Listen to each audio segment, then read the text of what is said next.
भगवान शंकर की पवित्र कथा कर रहे हैं, शिव महापुराण की कथा कर रहे हैं। सुधात नाम का असुर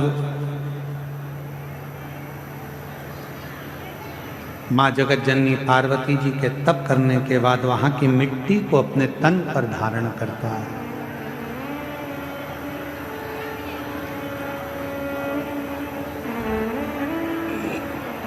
और उस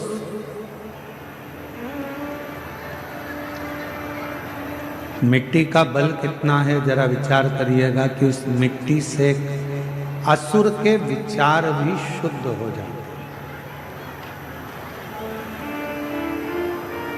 एक असुर की बुद्धि भी सुधर जाती है। शिव महापुराण की कथा कहती है, आप जिस भूमि पर बैठकर भगवान की मंत्र साधना जप कर रहे हैं, आरती के बाद जब आप वहाँ से उठेंगे उस मिट्टी को प्रणाम करें, नमन करो, बाबा को अपने मन का भाव क्या ना दे।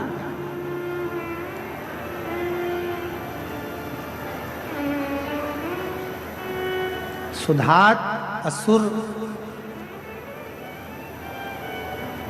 छुपकर मां पार्वती जी के उस तप साधना का दर्शन करता है।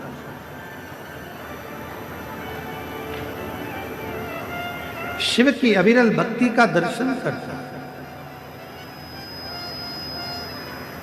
कभी कभी प्रयास करा करो, जब एकांत में कोई शंकर का शिवलिंग मिले, एकांत में अगर कहीं आप कहीं जा रहे हो और एकांत में शिव का शिवलिंग मिले, तो उस शिवलिंग का एकांत में जो शंकर का शिवलिंग मिलता है उसके सम्मुख में बैठकर आप कुछ साधना करा, 2 मिनट बैठकर श्री शिवाय नमस्तुभ्यं।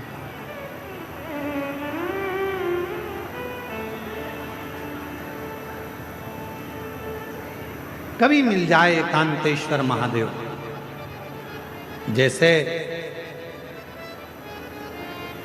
जिस नारी का गर्भ अवस्था में अगर मालूम पड़े किसी नारी का गर्भ में गांठ आ जाती है, या बच्चादानी में खराबी हो जाती है, या गर्भाशय उसका खराब हो जाता है, या गर्भ में बच्चादानी में गांठ पड़ जाती है, या कहीं छाती में चेस्ट में गांठ पड़ जाती है, तो प्रयास करा कोई एकांत में शिवलिंग हो, अपने घर से 2 लोटा जल भरकर ले गए। जब घर से लोटा भरकर जल लेकर जाओ तो घड़े पर घड़ा रखो, अर्थात जैसे एक घड़ा है उस घड़े पर दूसरा, मतलब एक लोटे पर दूसरा लोटा भरकर लेकर जाना चाहिए। 5 दुर्वा, 5 बेलपत्र, 5 चावल के दाने, 5 कनेर के पुष्प, जो एकांत में शिवलिंग होता है वहां लेकर जाना चाहिए। पहले बाबा को जो तुमने 2 कलश जल लिया है, उस 2 कलश को 2 लोटे को एक के ऊपर एक रखकर, अपना हाथ रखकर बाबा को अपने मन की कामना कर कर कि बाबा मेरे ये गर्भाशय में, मेरी बच्चादानी में या मेरे शरीर में गांठ पड़ गई है, बाबा इसको समाप्त कर दो। विनय कर कर, निवेदन कर कर कुंदकेश्वर महादेव का नाम लेकर एकांतेश्वर महादेव पर दोनों जल की धार एक साथ चढ़ा, और बाद में जो दुर्वा लेकर गए हो 5 वो शिव जी को समर्पित करें, बेलपत्र भगवान शंकर को समर्पित करें, कनेर के पुष्प शिव जी को समर्पित करें। मन की कामना कर कर कनेर के पुष्प को शिवलिंग पे से उठाकर मां जगत संसार सागर में जब तक रहूं तेरी कृपा बनी, मेरे जीवन के सारे दुख, सारी तकलीफ, सारा कष्ट, सारी बीमारी सब तू है, सब तू।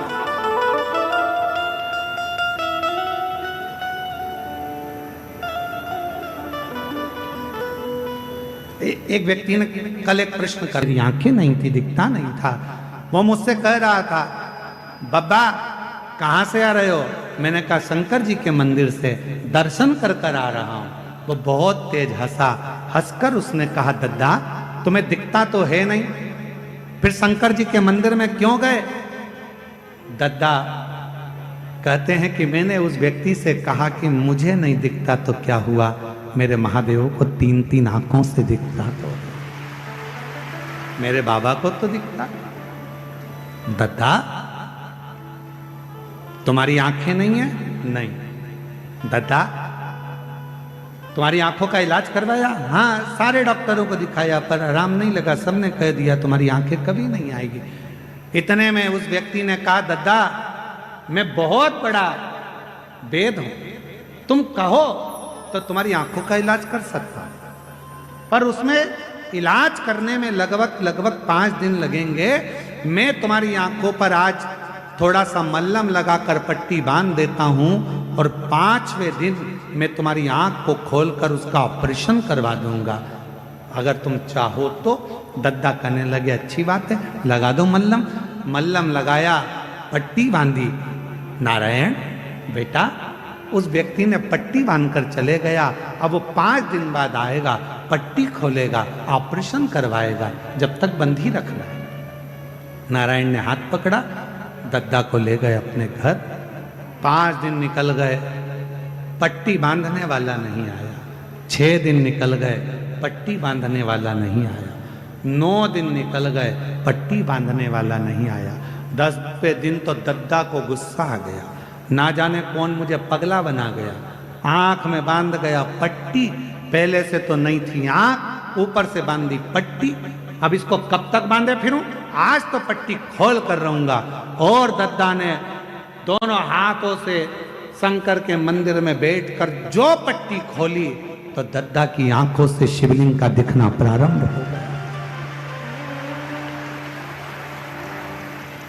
दद्दा की आंख से शंकर का स्वरूप दिख रहा था। बेटा नारायण जल्दी आ, अरे मेरे मित्र को ला, मेरी आंखों से दिखना प्रारंभ हो गया। दद्दा आप तो कह रहे थे, पट्टी बांधने वाले ने कहा है कि 5 दिन बाद आएगा, पट्टी खोलेगा, डॉक्टर के यहाँ लेकर जाकर ऑपरेशन कराएगा, तब तुम्हारी आंखों से दिखेगा। मुझे नहीं मालूम वो पट्टी बांधने वाला कौन था, मुझे नहीं मालूम मल्लम लगाने वाला कौन था, मुझे नहीं मालूम। मेरी बुझी हुई रोटी पहचान कौन जान? मेरी जीजियों, मेरे जीजाओं, मेरी बेटियों, बेटाओं, मेरी माताओं, मेरे बुजुर्ग माता पिता तुल्य आप विराजमान हो। आपसे निवेदन करता हूं, ये मत सोचना कि आप कथा में आए हो, ये मत सोचना कि आप शिव महापुराण की कथा में पहुंचे हो, ये मत सोचना कि बाबा के देवघर में आप आए हो। आप किसी के घर में जाकर बता दो, नहीं जा सकते। पड़ोसी के घर में घुसकर बता दो, नहीं घुस सकते। जब तक पड़ोसी की आज्ञा ना हो तब तक तुम पड़ोसी के घर में नहीं जाते। मेहमान के घर की आज्ञा ना हो तब तक मेहमान के घर में नहीं जाते। उसी तरह देवघर में भगवान शंकर का घर है, उसकी आज्ञा के बिना तुम देवघर भी नहीं आ सकते। शिव की आज्ञा के बिना देवघर में पांव नहीं रख सकते। अगर देवघर की भूमि पर आए हो, शिव महापुराण की कथा सुन रहे हो, शंकर जी की कथा का रसतत्व ग्रहण कर रहे हो, तो ये तुम्हारी सामर्थ्यता नहीं, मेरे देवघर वाले ने अपना डमरू बजाया होगा और तुम्हें इशारा कर कर झाला देकर बुलाया होगा, तब तुम यहां शिव महापुराण की कथा सुनने के लिए बैठे हो। और किसी के घर में जाते हो तो खाली हाथ वापिस नहीं भेजता। शादी में जाओगे तो लिफाफा जैसे तुम देते हो तो वो विदाई में तुमको रिटर्न गिफ्ट देता है। साड़ी देगा, कपड़ा देगा, मिठाई का डब्बा देगा। बोलो देता है कि नहीं देता? मौसी के घर शादी में गए, भले तुमने दुल्हन को कुछ दिया, दूल्हे को कुछ दिया, पर मौसी के यहाँ से जाओगे तो कुछ तो देगा ना। अरे बोलो तो समझो, देगा ना मौसी। मामा के जाओगे तो मामा जी देंगे, दादा दादी। ससुराल जाओगे तो ससुराल वाले देंगे, मायके जाओगे तो मायके वाले देंगे। कुछ ना कुछ विदाई में दिया जाता है। तो तुम देवघर की भूमि पर आए हो, तैयारी कर कर रखना, मेरा बाबा भी बिना विदाई के तुम्हें भेजेगा नहीं। वो नहीं भेजने वाला, वो साधारण नहीं है, वो शंभु साधारण नहीं है। वो भेजेगा। आए पहुंचे हो, यहां साधारणता में नहीं पहुंचे।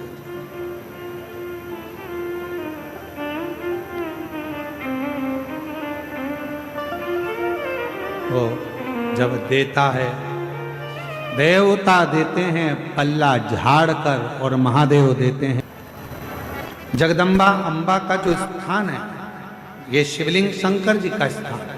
ये जो गोल जलाधारी होती है, ये माँ पार्वती जी का स्थान है। जो कनेर का पुष्प शिव जी के ऊपर चढ़ाया है, उसको उठाकर पांचों पुष्प को जगत जननी जगदम्बा के चारों तरफ रख दीजिए। दुर्वा को उतारकर अशोक सुंदरी वाली जगह पर रख दीजिए और बेलपत्र को अपनी हथेली में रखकर शिव जी से प्रार्थना करो कि मेरे गर्भाशय में या मेरे शरीर में यहाँ गांठ है, बाबा इसे गला लो। विनती कर कर दुर्वा को उठा लो, चावल के दाने वहीं चढ़ा के रख दो शिवलिंग के ऊपर, और दुर्वा बेलपत्र लेकर घर आ जाओ। 5 दिन तक सुबह एक दुर्वा, शाम के समय बेलपत्र प्रदोष काल में चबा चबा कर खाना प्रारंभ करो। 5 दिन के बाद 15 दिन इंतजार कर कर वापिस जांच कराओ, धीरे धीरे गठान गलना प्रारंभ हो जाए। गांठ गलेगी,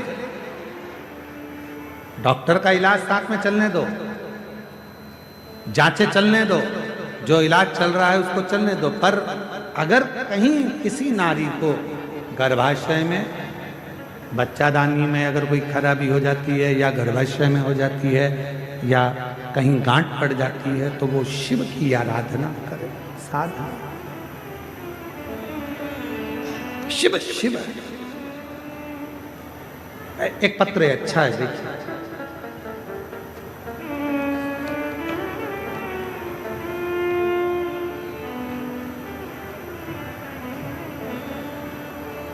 मैं पिंकी देवी, धन्यवाद। हमारी और आपकी केवल एक निमित्त कथा है। आज हमारे सांसद जी जब आए तो उन्होंने एक ही बात की, गुरुजी हम बाबा की आज्ञा से, देवघर वाले बाबा की आज्ञा से कथा सुनने के लिए 1 दिन के लिए हम यहाँ पहुंचे। और अभी आपने माइक पे भी कहा कि 7 दिन कथा चलेगी, मैं कहीं पर भी रहूंगा पर कथा वहां पर रहकर सुनूंगा। अर्थात आप वहां पर रहकर कथा नहीं, हमारे देवघर वाले बाबा आपके साथ रहकर शिव महापुराण की कथा को श्रवण करें। शिव तत्व शंकर की ओघड़ रानी की कृपा, ये पुण्यता अपने जीवन।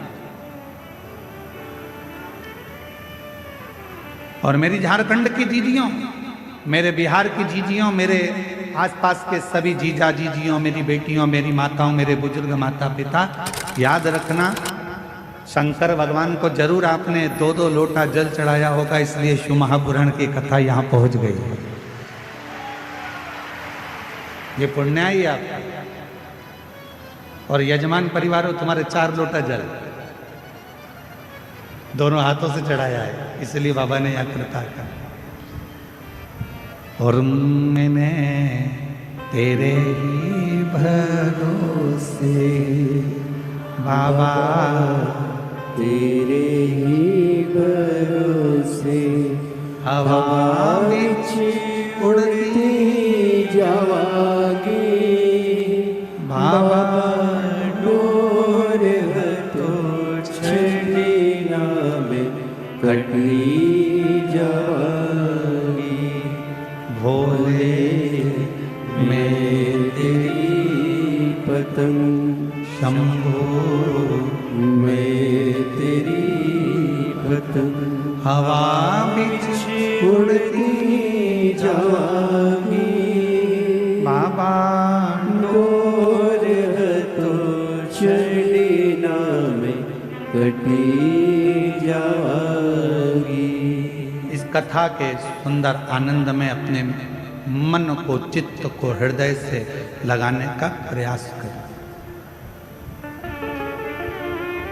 देवराज नाम का ब्राह्मण, ब्राह्मण कुल में जन्म लेकर भी ब्राह्मण कर्म नहीं करता।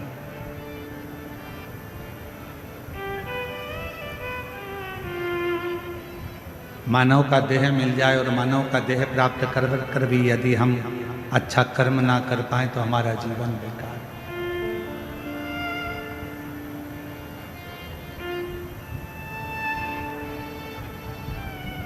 प्राप्त तो हो गया मानव का शरीर, पर वो शरीर तो मिल गया, पर वो शरीर का सदुपयोग तो करें हम।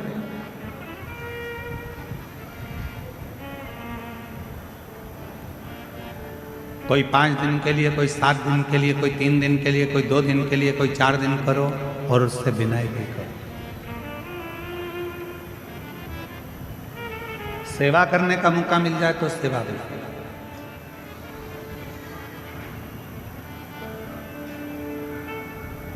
जैसा समय मिले उसके अनुसार कार्य करो। क्या देगा बाबा, कितना देगा बाबा, ये उसके ऊपर निर्भर करता है। किसी के यहाँ काम करते हो तो वो कुछ दे ना दे, पर कुछ ना कुछ कचौड़ी दे देगा, समोसा दे देगा, पानी दे देगा, कुछ ना कुछ देता है। उसी तरह कोई कोई तनख्वाह भी देता है। और देवघर में आए हो और अगर आप इस कथा के पंडाल में या आए हुए शिव भक्तों की सेवा करते हो तो मेरा बाबा तुमको भी कुछ ना कुछ तनख्वाह में देगा जरूर, खाली नहीं देगा। देख, देवराज ब्राह्मण अपने परिवार का भरण पोषण करता है, वहां तक तो ठीक है कि उसके परिवार में सब कुछ है। पत्नी भी है, बच्चे भी हैं, माता पिता भी, सब कुछ देवराज नाम के ब्राह्मण के घर में सब कुछ।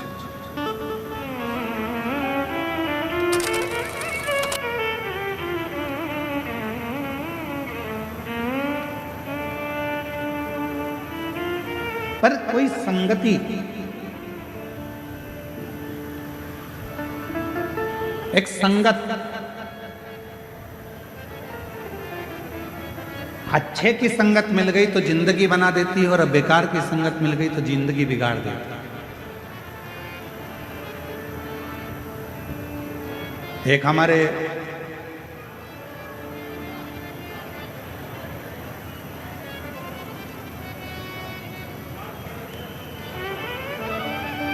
भगवान शिव की एक परम रसमय आनंदमय एक चरित्र आता है।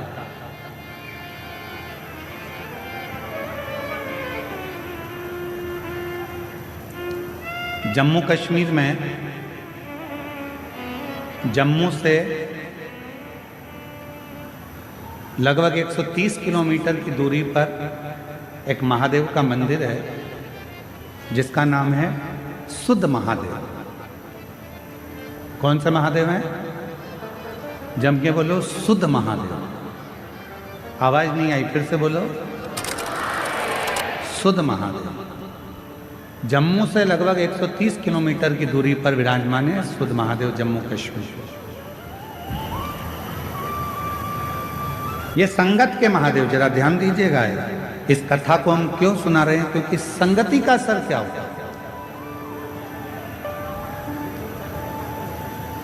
और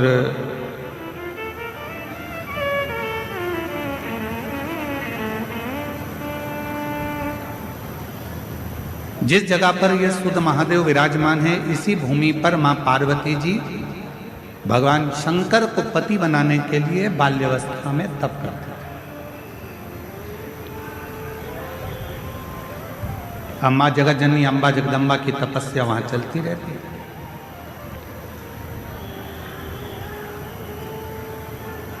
वहां पर एक सुधात नाम का असुर था,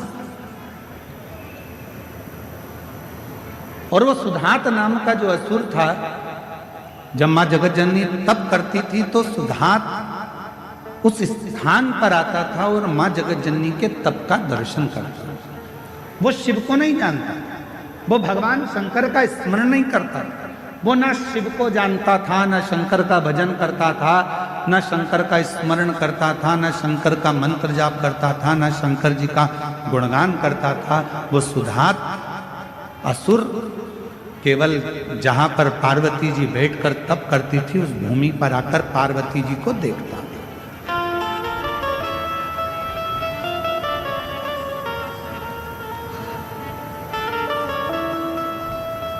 माँ जगत जननी अपनी बाल्यावस्था में शिव भक्ति में लगी, भगवान शंकर की अविरल भक्ति धारण कर रहे हैं।